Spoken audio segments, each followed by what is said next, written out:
आज जर समजा मुख्यमंत्री उपमुख्यमंत्री दोन आहेत, एक तर पुण्याचेच आहेत, बरोबर ना? म्हणजे ते नसताना पण धरण वाहलंय, एवढं पाणी पडलं. आता मला असं वाटतं की त्यांनी याच्यामध्ये लक्ष घालायला नको का? हे काही जगात पहिलं एकमेव शहर नाहीये की ज्याच्यामधून नदी जाते. जगात अशी सगळेच शहर आहेत की ज्याच्यामधून नदी जाते. तर ते काय करतात आणि मग आपल्याकडे का नाही होत गोष्टी?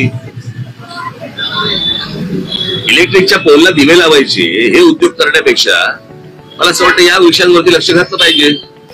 दिलेला शब्द पाळणाऱ्या अजितदादांबद्दल सुपारी बहादरांनी बोलू नये. कारण हे सुपारी बहादर टोलनाक्याचं आंदोलन असेल, भोंग्याचं आंदोलन असेल, आणखी कुठलं आंदोलन असेल, ते जीवनात कधीच सक्सेस करू शकले नाही. विश्वासार्हता या व्यक्तीची